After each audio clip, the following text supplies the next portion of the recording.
Hello guys, वैसे तो आप लोगों ने कुंफू पांडा के सारे एपिसोड देख रखे होंगे, लेकिन आज हम एक्सप्लेन करने वाले हैं कुंफू पांडा का 4 एपिसोड। मूवी की स्टार्टिंग में हमें कुछ भेड़ों को लोहे की खदान में काम करते हुए दिखाया जाता है, लेकिन वहाँ टाइलंग आ गया था, जिसे देखकर सभी डर जाते हैं। टाइलंग सभी से कहता है, शांति घाटी के लोगों को बता दो कि टाइलंग जिंदा है और इस बार मुझे कोई नहीं रोक सकता, ड्रैगन योद्धा भी नहीं। और टाइलंग पूरी खदान को जलाकर वहाँ से निकल जाता है। तभी सीन शिफ्ट होता है और हमें मूवी के हीरो को दिखाया जाता है, जिसका नाम पो था। वो एक शार्क से फाइट कर रहा होता है, क्योंकि शार्क ने उस गाँव के बच्चों को निगल लिया था। वो एक ड्रैगन योद्धा होने की वजह से सभी की मदद करता है, इसलिए पो उस शार्क को हराकर उस गांव के लोगों की मदद करता है, ताकि वो शांति से रह सके। वहीं पूरे गांव वाले भी पो को हीरो मानने लगते हैं। तभी वहाँ मास्टर सेपू आते हैं, जिसने पो को ड्रैगन योद्धा बनाया था। मास्टर सेपू पो से कहते हैं, मुझे तुमसे अकेले में बात करनी है, लेकिन पो उनकी बातों पर ध्यान नहीं देता और वहाँ से निकलकर अपनी शॉप की ओपनिंग करने के लिए चला जाता है, जो कि पो के डैड लिंग और पिंग ने ओपन करी थी। वहाँ जाकर शॉप की ओपनिंग करता है और गाँव के सभी छोटे बच्चों को अपने वॉरियर फ्रेंड्स की स्टोरी सुनाने लगता है, कैसे उसके फ्रेंड सीक्रेट मिशन पर गए थे। तभी वहाँ मास्टर सेपू आकर पो को अपने साथ जेड महल लेकर चले जाते हैं और पो से कहते हैं, अब वक्त आ गया तुम्हें अपनी अगली सीढ़ी पर जाने का। लेकिन पो को कुछ समझ नहीं आता, तो मास्टर सेबू पो को समझाते हुए कहते हैं, तुम्हें अपना अगला वारिस चुनना होगा, जो अगला ड्रैगन योद्धा बन सके। ये सुनकर वो शौक हो गया। वो सेबू से कहता है, इसका मतलब अब मैं ड्रैगन योद्धा नहीं रहूंगा। तो मास्टर सेबू बताते हैं, तुम अपना वारिस चुनने के बाद शांति घाटी के आध्यात्मिक गुरु बनोगे और शांति का ज्ञान दोगे। लेकिन पो उनसे कहता है, मुझे ये सब करना नहीं आता, मुझे बस फाइट करनी है। तो मास्टर सेबू गुस्सा होकर पो से कहते हैं, तुम्हें अपना वारिस चुनना ही पड़ेगा और इसके लिए तुम सभी वॉरियर का इंटरव्यू लोगे। ये कहकर मास्टर सेबू वहाँ से चले जाते हैं। वहीं अगले दिन सभी वॉरियर जो कि कुंफू में माहिर थे, वो मास्टर और पो के सामने अपना टैलेंट दिखाने लगते हैं और वो बारी बारी करके अपना टैलेंट दिखाते हैं, जिसे देखकर सभी हैरान हो जाते हैं। मास्टर सेपू इन वॉरियर में से ड्रैगन योद्धा चुनने का काम पो को देते हैं, लेकिन पो घबरा जाता है और वो दूसरों को ड्रैगन योद्धा ना चुनकर बल्कि खुद को ड्रैगन योद्धा चुन लेता है। ये देखकर मास्टर सेप गुस्सा होकर वहाँ से चले जाते हैं और मास्टर सेपू और पो के बीच काफी देर तक बहस होती है, लेकिन पो किसी को ड्रैगन योद्धा नहीं बनाना चाहता था। तो मास्टर सेपू पो को पेड़ के नीचे मेडिटेशन करने की बोलकर वहाँ से चले जाते हैं। पो वहाँ बैठकर मेडिटेशन करने लगता है। तभी पो एक चोर को जेड महल में जाते हुए देख लेता है। वो उसे रोकने के लिए महल में जाता है और चोर को पकड़ने की कोशिश करने लगता है, लेकिन चोर काफी तेज होने के कारण पो के हाथ नहीं लगता, क्योंकि वो चोर एक फोक्स थी जिसका नाम जेन था। लेकिन पो और जेन के बीच फाइट होने लगती है और जेन पो से उसकी जादुई छड़ी भी ले लेती है, क्योंकि जेन उसी छड़ी को लेने आई थी। जेन छड़ी लेकर वहाँ से जाने वाली थी, लेकिन पो उसे किसी तरह पकड़ लेता है और जेन को जेल में डालने के लिए उसे एक पिंजरे में बंद कर देता है। तभी वहाँ सारी भेड़ भी आ जाती है, जिसे हमने मूवी की स्टार्टिंग में देखा था। वो पो को बताती कि टाइलंग वापिस आ गया और लोहे की खान से लोहा लेकर उसे तबाह कर दिया। ये सुनकर पो काफी परेशान हो गया था। तभी जेन कहती है कि हर कदम पीछे निशान छोड़ जाता है, चाहे कितना भी छोटा हो। वो जब लोहे की खदान में जाकर तलाशी लेता है तो उसे टाइलंग के पैरों के निशान दिखाई देते हैं, जो आगे चलकर छोटे हो गए थे। ये देखकर पो को जेन की कही हुई बात याद आती है। पो जेल में जाकर जेन से उन निशान के बारे में पूछता है, तो जेन पो को बताती है कि वो टाइलंग नहीं था, दरअसल वो कमेलियन नाम की जादूगरनी थी, तो किसी का भी रूप ले सकती है। वो जेन से कमेलियन का पता पूछता है, लेकिन जेन उसे मना कर देती है। वो कहता है, अगर तुम मुझे कमेलियन का पता बता दोगी तो मैं तुम्हारी सजा कम करवा दूंगा। तो जेन भी मान जाती है। तभी वहाँ मास्टर सेपू आ जाते हैं और पो से कहते हैं कि जादूगरनी को ढूंढने का काम तुम्हारा नहीं है। तो पो कहता है, जाबाज पांच यहाँ नहीं है, इसलिए किसी को तो कमेलियन को रोकना पड़ेगा। ये कहते हुए पो जेन के साथ कमेलियन को ढूंढने के लिए निकल जाता है। वहीं दूसरी तरफ पूरे गाँव वाले पो के बारे में बात कर रहे होते हैं कि पो कमेलियन को ढूंढने गया है, कमेलियन कितनी ज्यादा खतरनाक है और रूप बदलने में माहिर है। ये सुनकर पो के डेड पिंग डर जाते हैं, लेकिन पो के दूसरे डेड पिंग को समझाते हुए कहते हैं, वो एक ड्रैगन योद्धा है और उसने कई सारे मोनेस्टर्स को हराया है। वहीं दूसरी तरफ हम जूनियर सिटी को देखते हैं, जहाँ कुछ बुरे लोग बैठकर कमेलियन की बुराई कर रहे थे। तभी एक आदमी कहता है, हम सभी साथ मिलकर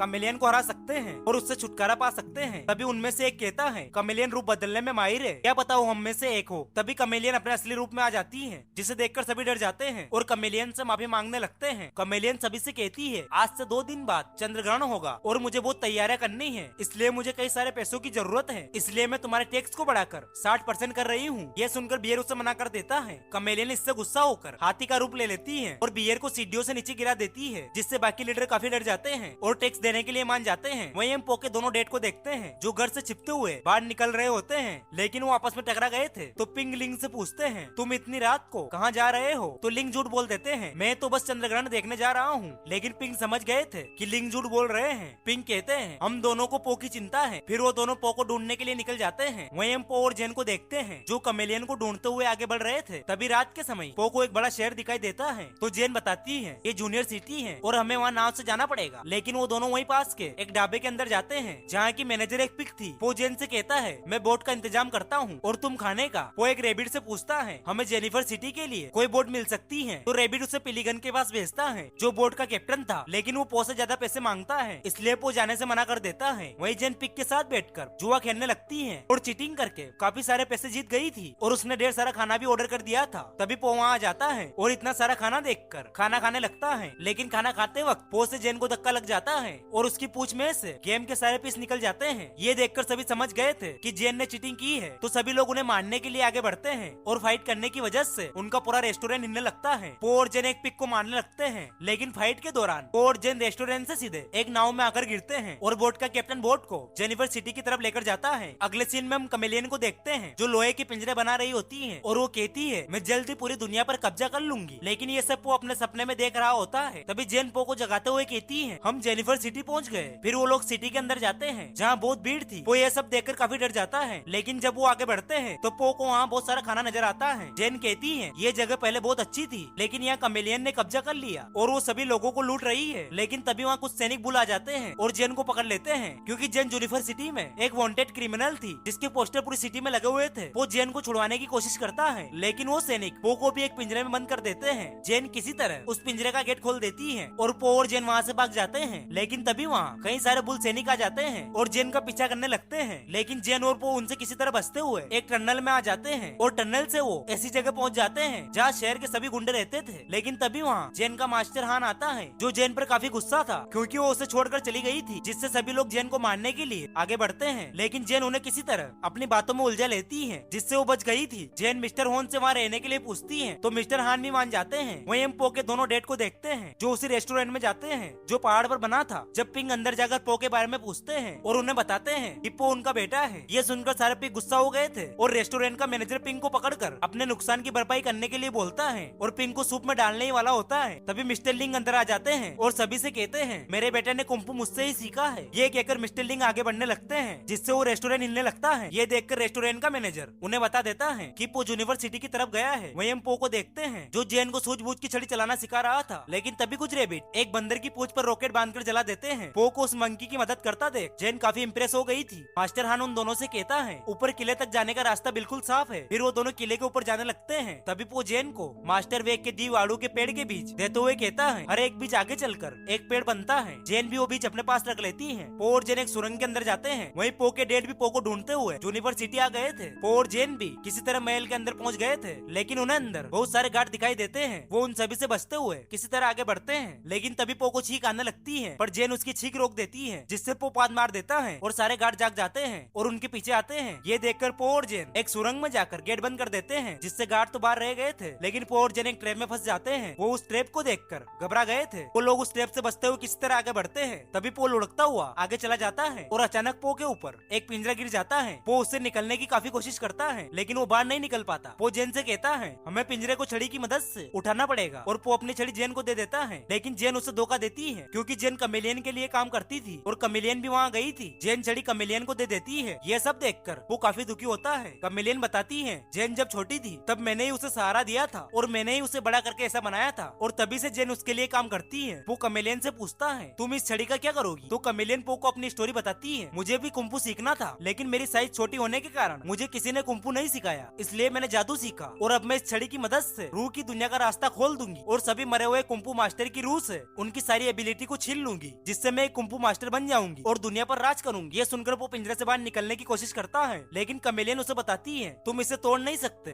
क्योंकि इसके ऊपर प्राचीन मंत्र लिखे हुए हैं। ये सुनकर पो कहता है मैं इसे तोड़ तो नहीं सकता, लेकिन इसके नीचे से निकल तो सकता हूँ। ये बोलकर पो नीचे पंच मारता है, जिससे फ्लोर टूटने की वजह से वो नीचे गिर जाता है, जहाँ बहुत सारे गार्ड होते हैं और वो पो पर अटैक कर देते हैं। पो उनसे बचते हुए किसी तरह बाहर निकलकर गेट बंद कर देता है, लेकिन बाहर भी दो गार्ड थे जो पो पर अटैक करते हैं, लेकिन पो उन्हें नीचे गिरा देता है। लेकिन तभी वहाँ जेन छड़ी लेकर आ जाती है। पो उससे छड़ी लेने के लिए जाता है, लेकिन तभी पो को पता चलता है वो कमेलियन है जो रूप बदलकर पो को मारना चाहती थी। तभी पो जेन को पीछे देखकर चौंक जाता है और कमेलियन पो को धक्का देकर नीचे गिरा देती है। ये देखकर जेन काफी दुखी होती है क्योंकि अब वो भी पो को अपना दोस्त मानने लगी थी। फिर जेन कमेलियन के साथ चली जाती है। वहीं हम देखते हैं वो अभी भी पेड़ की डाली से लटका हुआ था। तभी एक लिजार्ड सैनिक पो के ऊपर हमला कर देता है, लेकिन मिस्टर पिंग वहाँ आकर उस लिजार्ड सैनिक को नीचे गिरा देते हैं। तभी पेड़ टूटने लगता है और पो नीचे गिरने वाला होता है, तो मिस्टर लिंग वहाँ आकर पो की जान बचा लेते हैं और वहाँ से निकलकर एक टावर पर आ जाते हैं। तभी उन सभी को वहाँ कमेलियन के गार्ड दिखते हैं जो बहुत सारे पिंजरों को किले में लेकर जा रहे थे। दूसरी तरफ हम कमेलियन को देखते हैं जो जेन से कहती है अगर कुछ पाना है तो अपने आसपास की चीजों का इस्तेमाल करना सीखो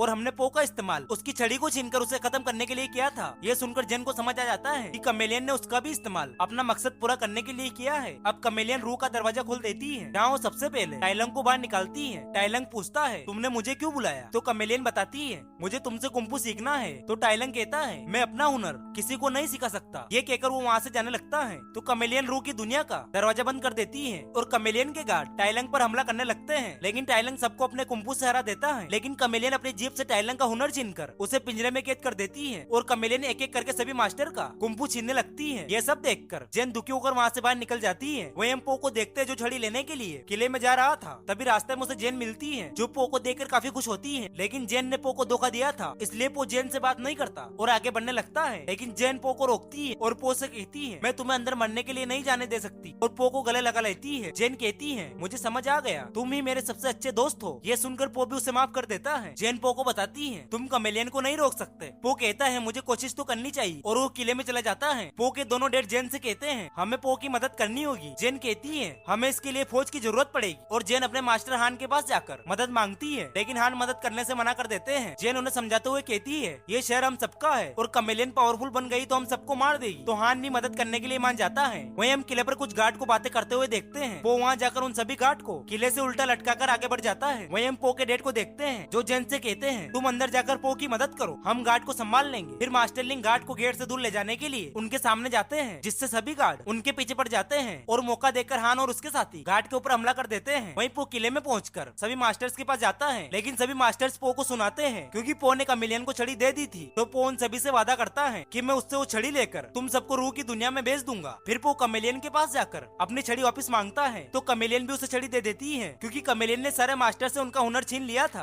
पो कमेलियन को अपनी बातों से समझाने लगता है, लेकिन कमेलियन पो के ऊपर अटैक कर देती है। वहीं पो को मास्टर सेपू दिखाई देते हैं जो पो से कहते हैं मुझे खुशी है तुमने लड़ाई से पहले उसे समझाने की कोशिश की, लेकिन अब तुम उसे अपने तरीके से समझाओ। ये सुनकर पो भी कमेलियन के ऊपर अटैक कर देता है। कमेलियन एक एक करके सभी मास्टर्स का रूप लेकर उनके हुनर से पो के ऊपर हमला करती है। काफी देर फाइट के दौरान कमेलियन पो के सबसे बड़े और मजबूत दुश्मन टाइलंग का रूप लेकर पो पर हमला करती है, लेकिन तभी जेन एक पिंजरे में झूलकर वहाँ जाती है और कमेलियन पर गिरा देती है। लेकिन कमेलियन मास्टर एलिफेंट का रूप लेकर अपनी सूंड से जेन को पकड़ लेती है। जेन पो का दिया हुआ बीज एलिफेंट की सूंड में डाल देती है, जिससे उसका दम घुटने लगता है और वो जेन को छोड़ देती है। अब कमेलियन ने एक साथ सारे मास्टर का रूप ले लिया था और कमेलियन एक बड़े मोनेस्टर में बदल गई थी और वो जेन को लेकर उड़ जाती है। पो भी जेन को बचाने के लिए कमेलियन के पीछे जाता है और किसी तरह उसकी पूंछ पर लटक जाता है और बहुत मुश्किल से किसी तरह कमेलियन को जमीन पर क्रैश कर देता है। लेकिन कमेलियन नीचे गिरते ही पो का रूप लेकर पो पर ही हमला करती है और उन दोनों के बीच खतरनाक फाइट होती है। लेकिन कमेलियन ज्यादा ताकतवर होने की वजह से पिंजरों पर जादू करके पो के ऊपर फेंकती है, जिससे पो उन पिंजरों के बीच में फंस जाता है। जेन पो को निकालने की कोशिश करती है, लेकिन पो जेन से कहता है कि मैं यहाँ से नहीं निकल पाऊंगा। पो जेन को छड़ी देते हुए कहता है अब तुम्हें ही कमेलियन को रोकना होगा। जेन छड़ी लेकर कमेलियन से लड़ने लगती है, लेकिन कमेलियन के आगे जेन नहीं जीत सकती थी, इसलिए जेन छड़ी से पो का सिखाया हुआ मुंह इस्तेमाल करती है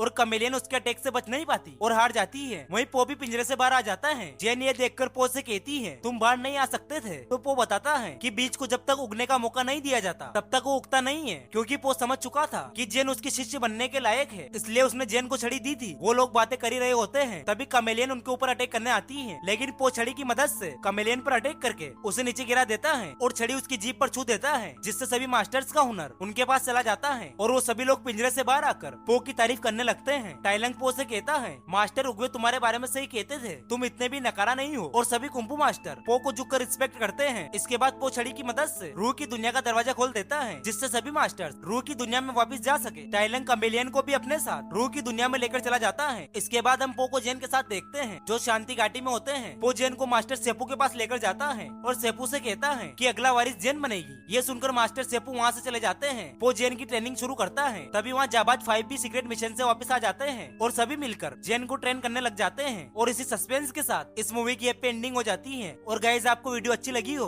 तो वीडियो को लाइक और चैनल को सब्सक्राइब जरूर करना और नेक्स्ट मूवी कौन सी देखना चाहते हो कमेंट बॉक्स में जरूर बताना। Thanks for watching.